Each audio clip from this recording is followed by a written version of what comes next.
उसी प्रकार बच्चा जब छोटा है 3 साल से ही शुरुआत कर देनी चाहिए बताने की, तो वो अभी नहीं शुरुआत करते, 8 साल के बाद शुरुआत करते हैं, लेकिन तब तक वो तो परिपक्व आधा हो चुका है।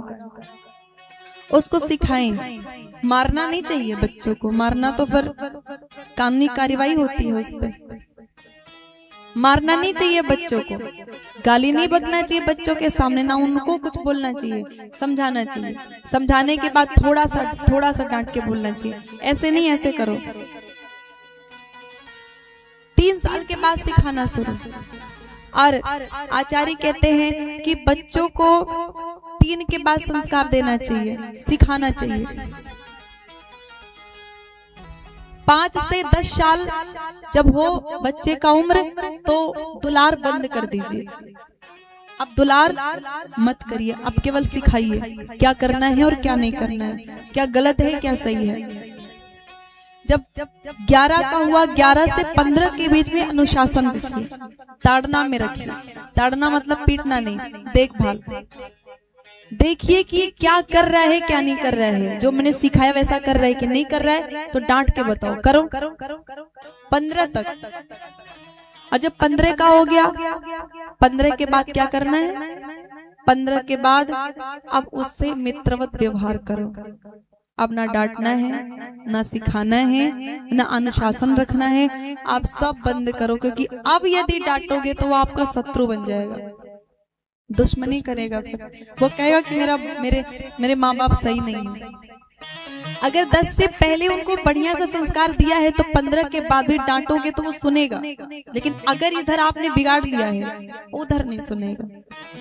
लेकिन लोग क्या करते हैं, 10 साल तक दुलार करेंगे, 10 के बाद थोड़ा थोड़ा डांटना शुरू करेंगे, 15 के बाद फिर पीटना शुरू करेंगे। उसके बाद जब उसका उम्र है, अब उसका दिमाग बढ़ रहा है, वो नया नया खोज कर सकता है, विकास कर सकता है, तब उसको मारना शुरू करते हैं, तब वो फिर डिस्टर्ब हो जाता है। जब उसका उम्र आया था बढ़िया काम करने का, वैज्ञानिक बनने का, नया नया सर्च करने का, तब आपने थप्पड़ लगाना शुरू किया। नहीं, 15 के बाद मित्र बन जाओ, फिर अब कुछ नहीं। अब बोलिए जय सिया राम।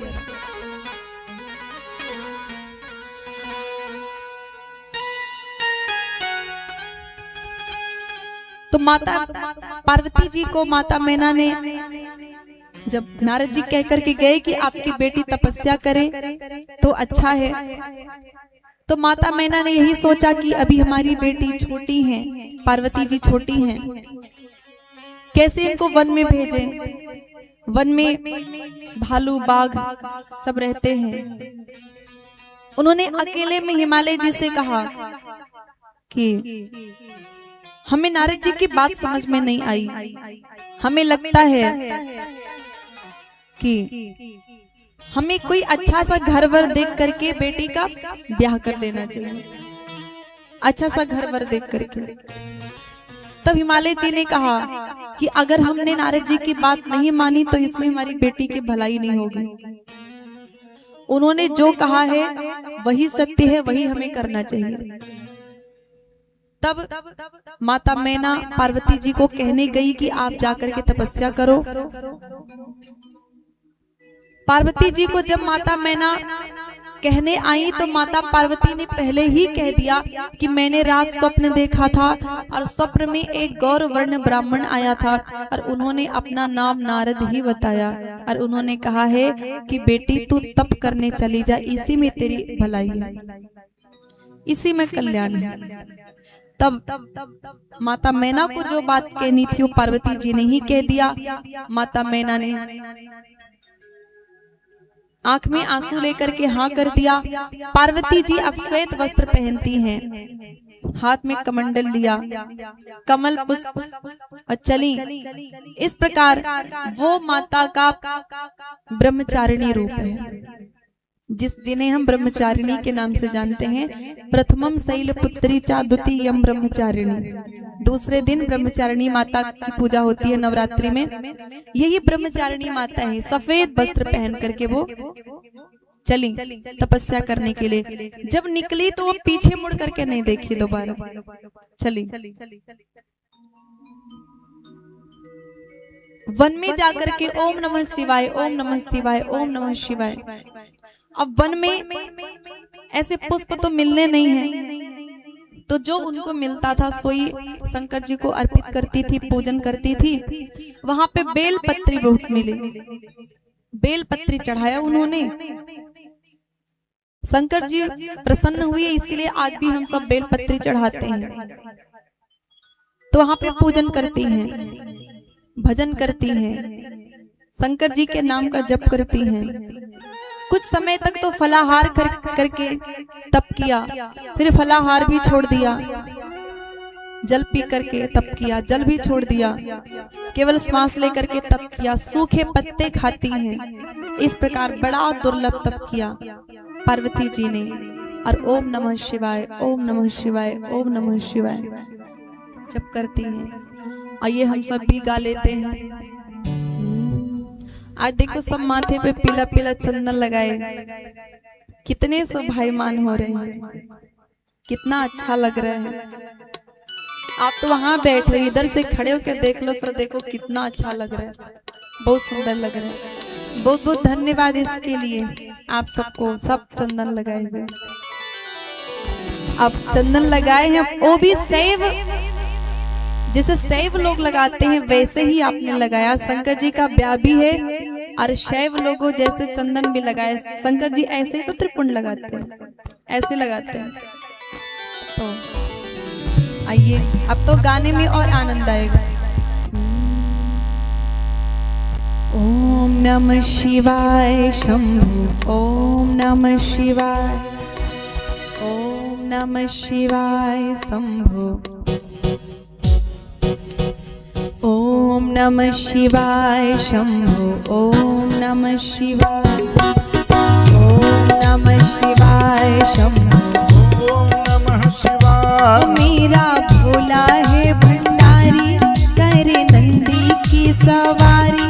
शंभुनाथ रे, ओ शंकर नाथ रे, ओ शंभुनाथ रे, ओ शंकर नाथ रे।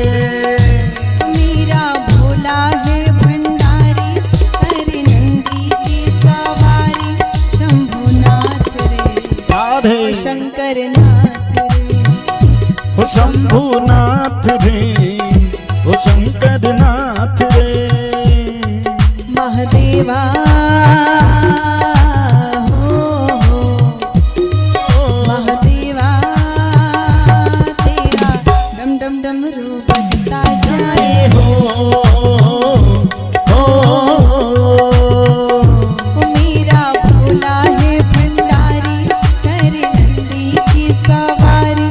शंभुनाथ रे, ओ शंकर नाथ रे, ओ शंभुनाथ रे, ओ शंकर नाथ रे।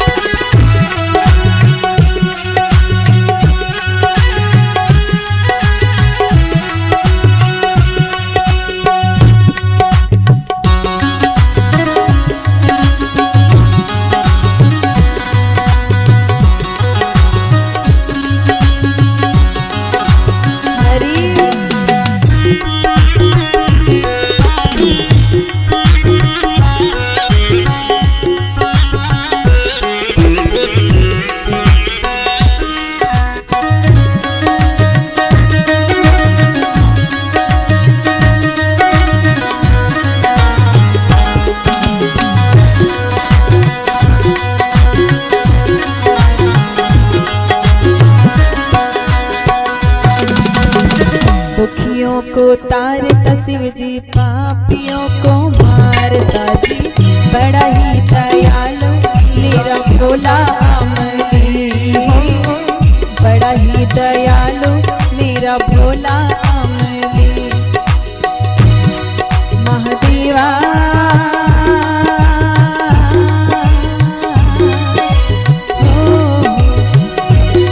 महादेवा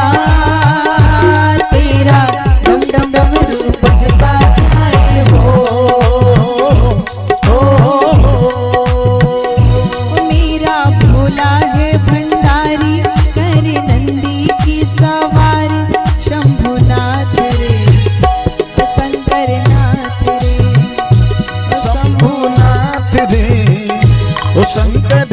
नाथ रे। जय श्री शंकर भगवान की।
सर पे तेरे बहती गंगा, काम मेरा हो जाता चंगा, नाम तेरा जब लेता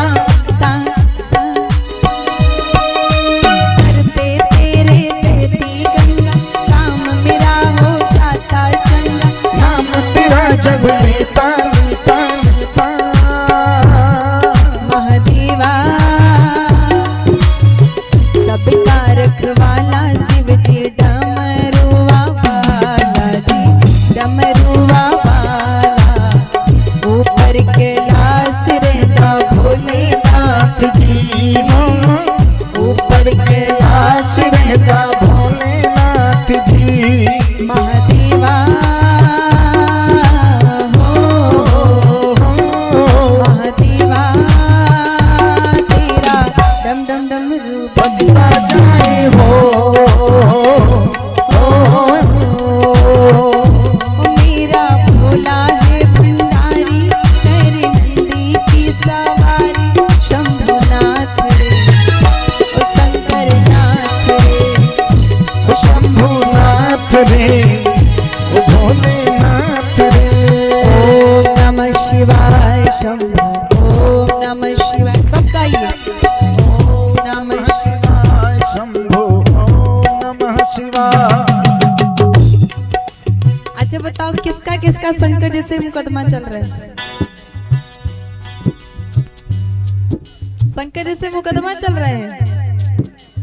अरे सच में किसका किसका नहीं चल रहा है मुकदमा? किसका किसका बढ़िया बनता है शंकर जी से? शंकर जी के नाम से रिपोर्ट किया था क्या? किसको किसको शंकर जी अच्छे लगते हैं? सबको ना? हाँ तो सब गाइए, जिसको जिसको शंकर जी से मुकदमा जिसका इसका नहीं है, जो प्रेम करते हैं शंकर जी से, वो सब गाए। ओम नमः शिवाय शंभु, ओम नमः शिवाय।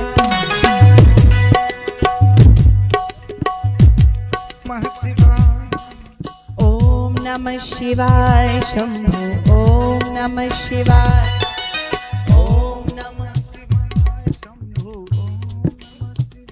ओ मेरा भोला है भंडारी, मेरा भोला है भंडारी, करे नंदी की सवारी, भोलेनाथ रे ओ शंकर नाथ रे, ओ भोलेनाथ रे ओ शंकर नाथ रे। भोलेनाथ रे ओ शंकर नाथ रे, ओ भोलेनाथ रे ओ शंकर नाथ रे। तेरा तेरा डम डम डमरू बजता जाए हो, मेरा भोला है भंडारी, करे नंदी की सवारी, भोलेनाथ रे। हर हर महादेव। ओ भोलेनाथ रे ओ शंभुनाथ रे, ओ शंकरनाथ रे, ओ पापानाथ रे। ओम नमः शिवाय भोले, ओम नमः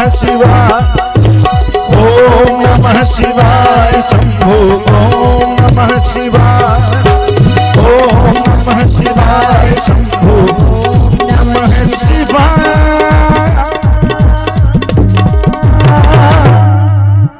शंकर भगवान की जय हो। आपको पता है इस पंडाल में सबसे बड़ा चेला शंकर जी के कौन आए हैं?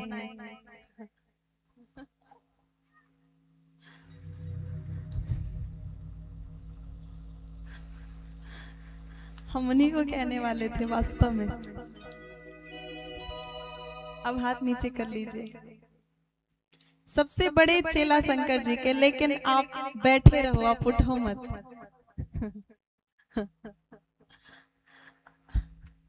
अभी कोई यहाँ पे इधर भी आ रहे हैं तो वो उनको रोक रहे हैं कि मत जाओ, तो आप बैठे रहो। आप साक्षात शंकर जी ही हो। नहीं नहीं नहीं, शंकर जी नहीं हो।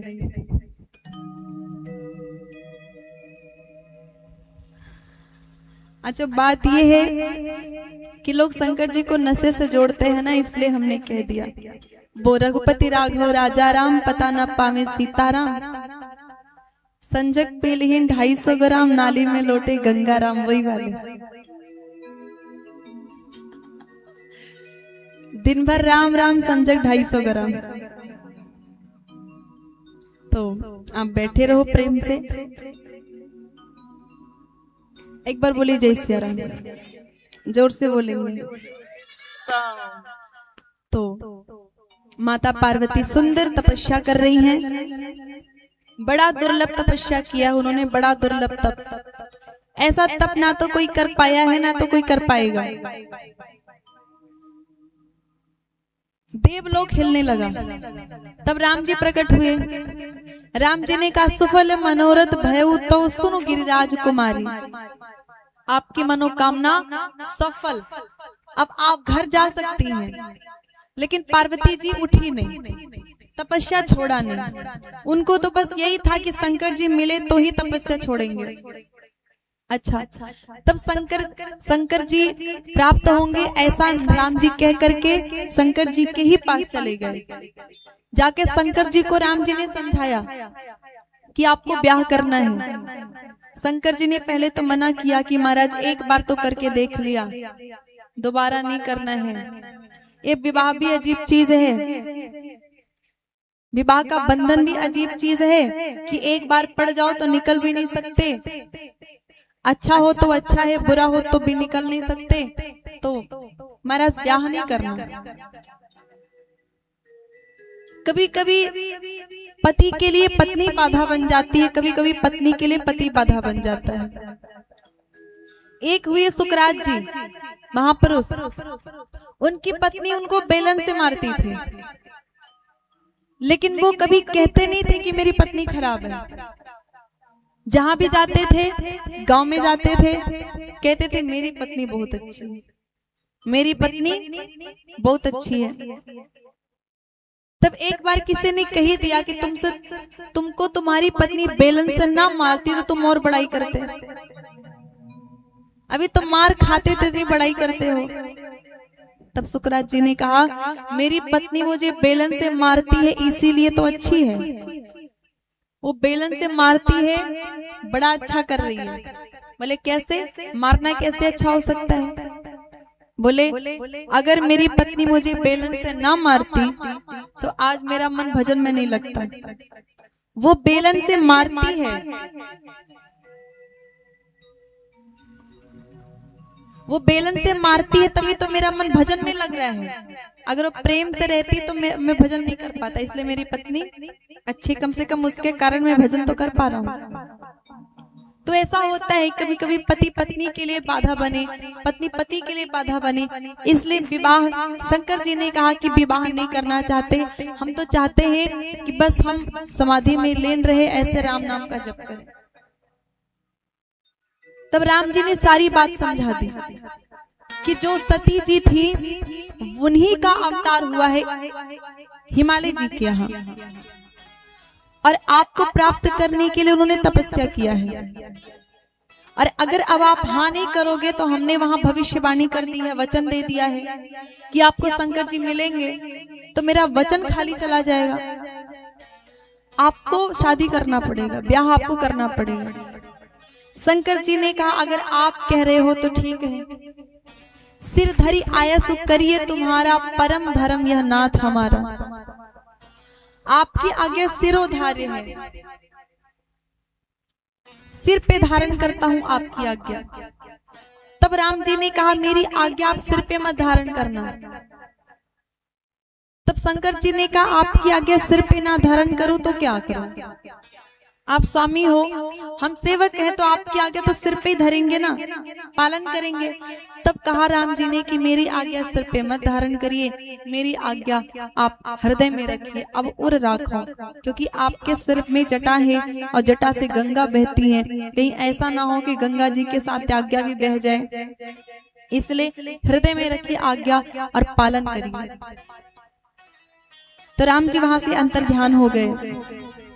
अब शंकर जी को ब्याह करना है, लेकिन उन्होंने सोचा पहले परीक्षा होनी चाहिए। जैसे हमारे यहाँ पहले ब्याह होता है, तो ब्याह से पहले क्या होता है, क्या कुछ आप सब भी बोला करो, ब्याह के पहले क्या सुनाई नहीं दे रहा है? हाँ, ये बात। तो ब्याह से पहले ब्याह जब ठीक होता है तो एक कहते हैं लड़की वाले आएंगे और लड़के वाले जाएंगे, तो पहले इसको परीक्षा कहा जाता था, अब उसको देखैया कह दिया जाता है, मतलब देखेंगे लड़की वाले लड़के को, लड़के वाले लड़की को। पहले परीक्षा होती थी, अब देखैया होता है, मतलब जरा देखे तो लड़की का नाक तो टेढ़ा नहीं है, ये सब तो देखते हैं, नाक तो टेढ़ा नहीं है, कहती जरा बोल के दिखाओ गूंगी तो नहीं हो, जरा चल के दिखाओ, चल तो पाती पैर तो ठीक है, जरा देख के दिखाओ ये कितनी उंगली है, ये पता चले दिखे ही ना। आप मान रहे होगे कि हम ऐसे ही बोल रहे, लेकिन ये सच है, ऐसा होता है। ऐसे भी लोग हैं, ऐसा लगता है कि देखने नहीं है, ऐसा लगता है वो लड़की नहीं है, उसका स्वाभिमान नहीं है अपना, कुछ उसका नहीं है अपना। एक जगह मैंने ऐसा तक देखा, सब कार्यक्रम हो गया, अंगूठी पहनाई हो गई, जो एंगेजमेंट होता है, सगाई हो गया, तब एक आई, वो ऐसे करके हाथ देखती हैं कि हाथ ऐसा तो नहीं, हाथ काम नहीं कर रहा है। हे राम, मेरे आंखों के सामने की बात है, क्या लड़की का स्वाभिमान नहीं होता अपना? नाक तो टेढ़ा नहीं है, पैर तो टेढ़ा नहीं है। देखने वाले लोग शरीर देखते हैं, देखना चाहिए ज्ञान। ये पूछना चाहिए कि तुम रामचरितमानस कभी पढ़ी हो, पूजा पाठ करती हो, धर्म को समझती हो? अगर वो धर्म को समझते तब आपके घर को समझ जाएगी। नाक सीधा होने से क्या होगा? स्वभाव अच्छा चाहिए ना, स्वभाव अच्छा हो, और स्वभाव ना अच्छा हो, ढेर सारा दहेज लेके आ जाए, नाक सब ठीक ठाक हो, फिर तो आपका घर नर्क बना दे, तो क्या मतलब है? ऐसे सीधा नाक लेके क्या करोगे आप? ये देखो कि लड़की कैसी है, स्वभाव कैसा है। यहाँ पे शंकर जी ने कहा कि मुझे परीक्षा तो लेनी पड़ेगी, पार्वती जी के ज्ञान की परीक्षा करनी पड़ेगी, प्रेम की परीक्षा करनी पड़ेगी। तब उन्होंने सप्तऋषियों को भेजा कि जाकर के परीक्षा करो। सप्तऋषि आए परीक्षा करने के लिए, तो देखा पार्वती जी मूर्ति की भांति तपस्या में लीन है। ऋषि ने गौरी देखी तह कैसी मूर्ति मंत तपस्या जैसी। ऐसा लगता है कि तपस्या की साक्षात मूर्ति ही बैठी हो। अच्छा, सप्तऋषियों ने बुलाया, पार्वती जी ने नेत्र खोले, देखा, सप्तऋषियों को प्रणाम किया। सप्तऋषियों ने कहा बेटी जरा तो बता क्यों तपस्या कर रही? पार्वती जी ने कहा मैं क्यों तपस्या कर रही हूँ ये आपको क्यों बताऊं? अगर मैं बता दूं तो आप हंसी करोगे। सप्तऋषियों ने कहा हम हंसी नहीं करेंगे पुत्री, तू बता तू क्यों तपस्या करे, हम हंसेंगे नहीं। तब पार्वती जी ने कहा कि हम इसलिए तपस्या कर रहे हैं क्योंकि पानी में कोई घर नहीं बना सकता, पर हम घर बनाना चाहते हैं, इसलिए तपस्या कर रहे हैं। बिना पंख के उड़ा नहीं जा सकता, पर मैं बिना पंख के उड़ना चाहती हूँ। सप्तऋषियों ने कहा इसका अर्थ तो अर्थ ये कि पानी में घर बनाना जितना कठिन है उतना ही कठिन है संसार में रह करके भजन करना। अगर आप अभी संकल्प लो कि अब मैं सत्य बोलूंगा, अब मैं धर्म पर चलूंगा, तो आप संकल्प करो कि उसके 5 ही मिनट के बाद ऐसे ऐसे लोग मिलेंगे कि आप घनचक्कर हो जाओगे, आप एकदम कंफ्यूज हो जाओगे कि क्या करें, क्रोध आ ही जाएगा। ऐसे कबीरा यहाँ संसार में भांति भांति के लोग, तो ऐसा अजीब अजीब से लोग हैं। मतलब पानी में घर बनाना जितना कठिन है उतना कठिन है संसार में रह करके भजन करना। साधु बनना बहुत कठिन है। साधु बनना मतलब तलवार की नोक पे चलना होता है। उन्होंने कहा कि मैं तपस्या करके शंकर जी को वर के रूप में प्राप्त करना चाहती हूँ, शंकर जी को। सप्तऋषि हंस पड़े। उन्होंने कहा बेटी सच में तेरा उद्देश्य सही नहीं है, क्योंकि तपस्या करने आए हैं तो ऐसे ही बोलेंगे, वो परीक्षा करने आए हैं तो ऐसे ही बोलेंगे, परीक्षा कर रहे हैं तो बोले कि तेरा उद्देश्य सही नहीं है। बेटी तू जरा बता, तुझे किसने सिखा दिया सब? तुझे सब नहीं करना चाहिए, शंकर को प्राप्त करोगी। अरे हम तुम्हारे लिए बहुत अच्छा वर ढूंढ के आए हैं, छोड़ो शंकर को। शंकर जी महादेव अवगुण भवन, विष्णु सकल गुण धाम। शंकर जी को छोड़ो, आप विष्णु जी को प्राप्त करो। और हमारी उनसे बात हो गई है। वो अवगुण के भंडार हैं और वो सकल गुणों के भंडार हैं। मंगलम भगवान विष्णु मंगलम गरुड़ध्वजा। तब पार्वती जी ने कहा कि हाँ हम मानते हैं कि महादेव अवगुण के भंडार हैं, विष्णु सकल गुणों के भंडार हैं, लेकिन मैं इष्ट नहीं बदलने वाली।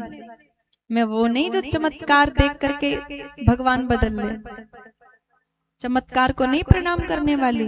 हाँ मैं मानती हूँ कि शंकर जी अवगुण के भंडारे, पर शंकर जी ही हमारे इष्ट हैं। वो तो मानवीय स्वभाव होता है कि हनुमान जी महाराज को मानते थे, तब तक कोई और आ गया, बस कहे कि ये तो नहीं पूरी करते इच्छा, ये पूरी करेंगे, बस भगवान बदल लिया।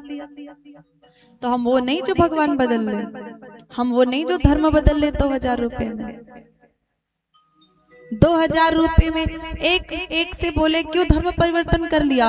बोले हमारे बच्चे को बुखार था, कोई पैरासीटामोल देने वाला नहीं था, वो पैरासीटामोल दिए इसलिए हमने धर्म बदल लिया।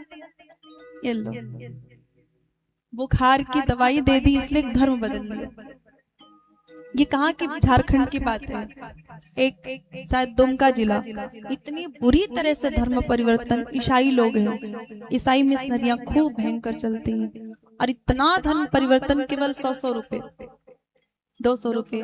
तो मैं कहती हूँ कि उनकी गलती नहीं है, गलती वहाँ के स्थानीय लोग में है। जब वो गरीब हैं, आप धनाढ्य हो, आप उनकी सहायता नहीं करोगे तो कोई तो फायदा उठाएगा ना उनकी गरीबी का। और गरीब हैं, आप यदि उनका वहाँ के जो मुखिया है, जो प्रधान है, अगर वो मदद करते तो नहीं होता। नहीं है, गलती तो हमें सब में है, उनमें नहीं है।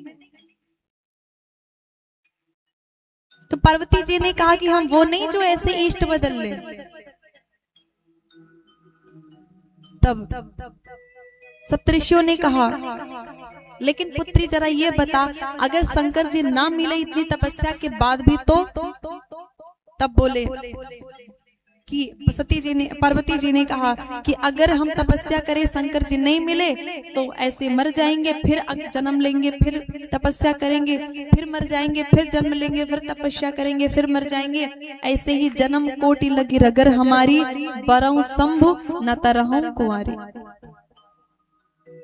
करोड़ों जन्म हमारे हो जाए पर ऐसे तपस्या करते रहेंगे शंकर जी को प्राप्त करने के लिए।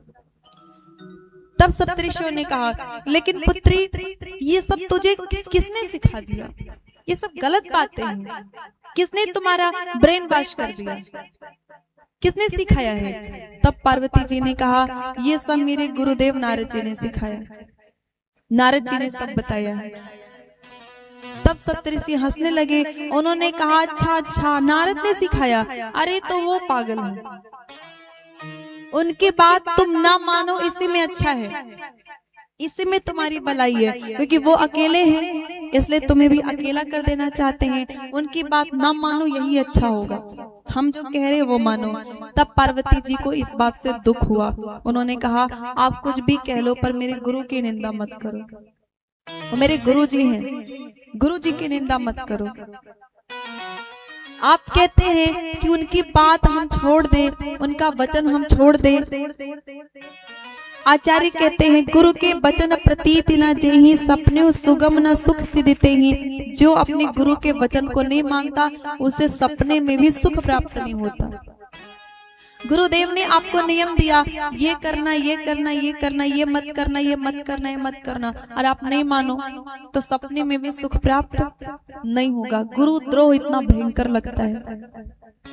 उन्होंने कहा मैं गुरु के वचन नहीं छोड़ने वाली। मेरी पहले तो इच्छा थी कि शंकर जी को प्राप्त करूं, लेकिन जब से हमारे गुरुदेव ने कह दिया कि शंकर को प्राप्त करो, तब से तो मैं ठान ली हूं कि शंकर को प्राप्त करके रहूंगी।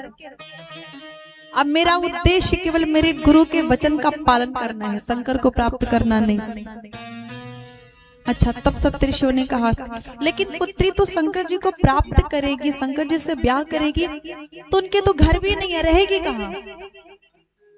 तो पार्वती जी ने कहा शंकर जी के पास घर नहीं है तो आजकल कहाँ रहते हैं वो? तब बोले रहते हैं शमशान घाट में।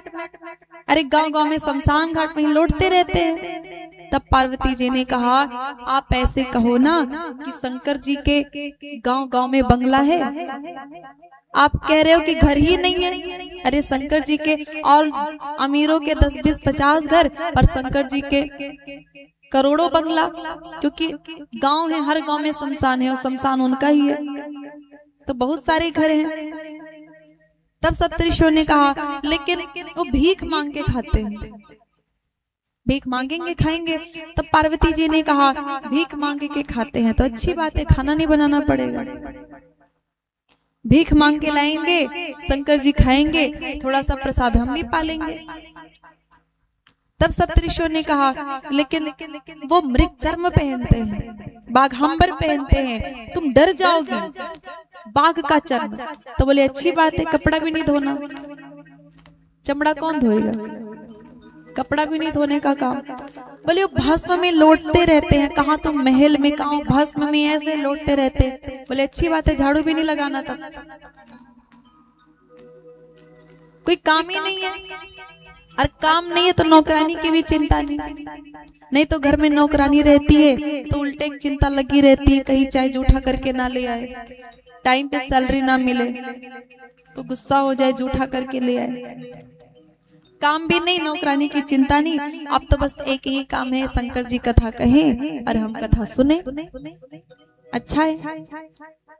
सप्तऋषि तो जय जयकार करने लगे, दोनों हाथ उठा के, जगदम्बा का जय जयकार हो, जय जयकार हो। आप तो साक्षात जगदम्बा हैं, साक्षात माता अम्बा हैं।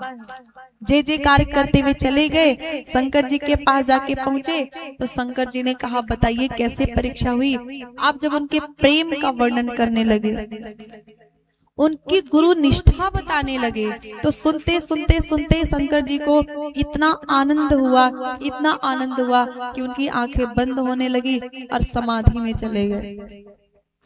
अरे बड़ा सुखद आनंद है, आप एक बार अगर अनुभव करोगे फिर तो क्या कहना। हमें कभी ऐसा सौभाग्य नहीं प्राप्त हुआ, पर एक दो बार जब पहली बार अयोध्या में रामलला सरकार का दर्शन करने गए, क्या स्थिति हुई। कितने लोग गए हैं अयोध्या, पहली बार दर्शन किया होगा तो कैसा लगा, हाथ नीचे कर लीजिए। पहली बार दर्शन किया होगा तो कैसा अद्भुत अनुभव हुआ होगा। ऐसा लगता है कि ऐसे हटे मत, ऐसा लगता है हटे मत, लेकिन अब नियम तो नियम है, वहां से हटना पड़ता है। लेकिन फिर लगता है कि हटाने वाले आप खुद ही हट जाओ, हमें मत हटाओ। बस लगता है कि वो दर्शन करने दो, ऐसी छवि क्या कहना। यहाँ शंकर जी धीरे धीरे सुनते सुनते आंखें, इतना आनंद हुआ, आंखें बंद होने लगी, समाधि में चले गए। और वो समाधि में जैसे गए तो उधर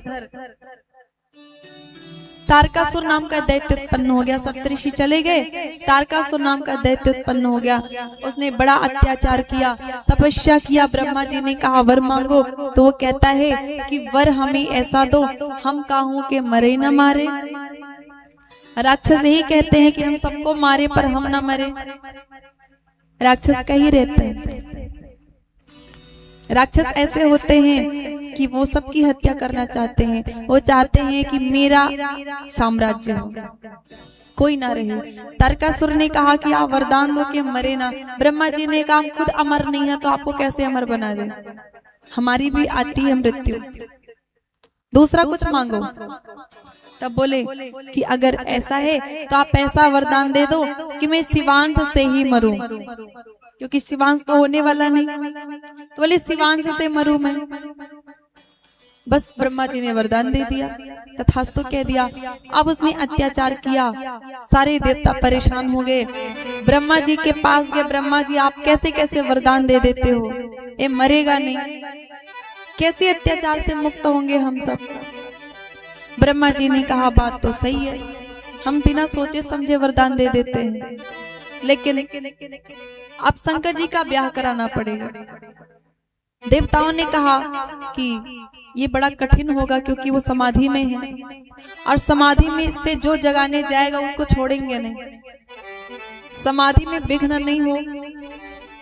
ब्रह्मा जी ने कहा विघ्न डालना पड़ेगा, तोड़ना पड़ेगा समाधि। तब सोचा कौन करेंगे, तो इस काम के लिए कामदेव को भेजा गया। कामदेव गए गंधर्वों किन्नरों अप्सराओं को लेकर के और ऐसा प्रभाव का विस्तार किया, भाई काम बस जोगी से तापस पावरिन की को कहे। सब काम के प्रभाव में आ गए, सब के सब काम के प्रभाव में आ गए। पर ऐसे में भी शंकर जी तो एकदम स्थिर, काम का कोई प्रभाव ही नहीं। तब कामदेव घबराए। कामदेव ने गंधर्वों किन्नरों अप्सराओं से कहा कि नाच गाना सब बंद करो, अब कुछ और करना पड़ेगा। तब कामदेव पेड़ की डाली में जाके छिपे, फूल का धनुष वो रखते हैं, फूल का बाण रखते हैं, धनुष निकाला, बाण निकाला, धनुष पे रखा और निशाना बनाया शंकर जी के वक्ष का। और जब बाण छोड़ा और बाण जाकर के शंकर जी के वक्ष पर लगा, तो उनका सौम्य रूप विराजमान था समाधि में। जैसे बाण लगा तो रौद्र रूप हो गया, आंखें खोले तो आंख एकदम लाल, जैसे जैसे दृष्टि घुमारे ब्रह्मांड घूमने लगा डर के मारे, क्योंकि ब्रह्मांड को भी लगता है अब क्या होगा कुछ पता नहीं। वनस्पतियां टूट के गिरने लगी, धीरे धीरे उनकी दृष्टि घूमती हुई कामदेव पे पड़ी। कामदेव कांप रहा था। बस शंकर जी का तीसरा नेत्र खुला, तीसरा नेत्र खोला उन्होंने और कामदेव को जला करके भस्म कर दिया।